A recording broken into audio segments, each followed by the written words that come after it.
U.S. home prices rose more than expected in January. It was the biggest increase since the summer of 2006, according to S&P Case-Shiller. Well, joining us to talk a little bit about the state of the housing market is McGrath, housing analyst at MKM Partners. Megan, thank you so much for joining us. Sure, thanks for having me. Some of the biggest gains that we saw were in Phoenix, Las Vegas, San Francisco. What does that tell you? Those were some of the hardest hit markets in the downturn. Is that telling you that those markets are recovering, or was the bar just set so low that they have the most room to grow? A little bit of both. So in those markets, one of the things we saw last year, so what we're comparing it to, is that a lot of investors came in and scooped up a lot of that distressed inventory in the very early months of the recovery. So what we're seeing this year in the home price is our mix to distressed property is now lower. We don't have as many low price distressed properties in the mix of sales. And for that reason, we're seeing the average price go up a little bit.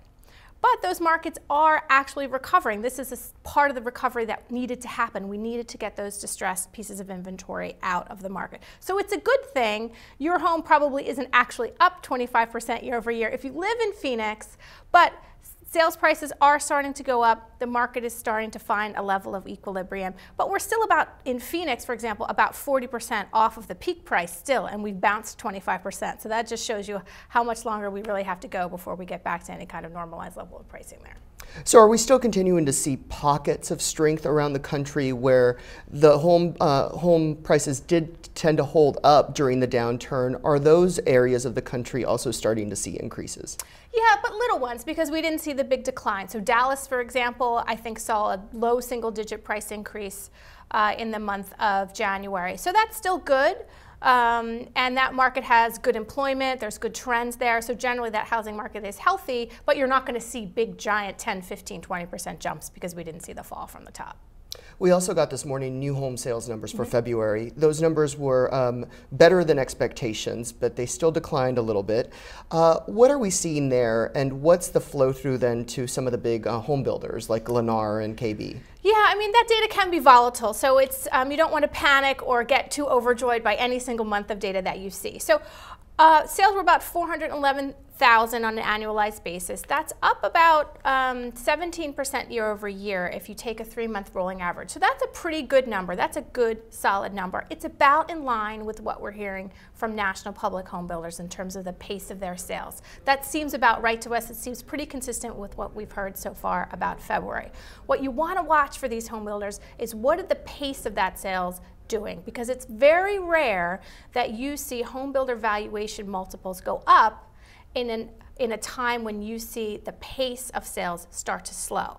And that's one of the reasons why we're a little cautious on this space right now. While the numbers are still good, they're not as high as the 25% year-over-year growth we were seeing about 6 months ago. So if that pace continues to decline, although in positive territory, we fear that you're going to see the stock multiple start to come in as well. One of the other components of that report was that we saw the price of new home sales climb by about 3%. What does that tell you about inventory that's on the market right now? Yeah, we know actually that inventory is pretty low. We're at about 4.4 months of supply in the new home market, and about 4.6 months of supply in the existing home market. And equilibrium is tended to be seen at about 6 months of supply, and that means prices are generally flat when you're at 6 months. Anything lower than that, and you tend to see prices rise. So it's actually a seller's market right now, and that's shifted pretty dramatically from even just a year ago. A lot of inventory came out of the market. Builders have been very slow to build. They've been very cautious about putting new homes in the ground.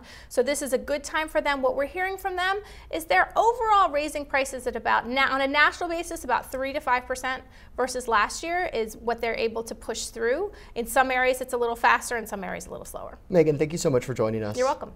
We've been speaking with Megan McGrath of MKM Partners. Folks, you heard it here first. It's a seller's market. I'm Ruben Ramirez for TheStreet.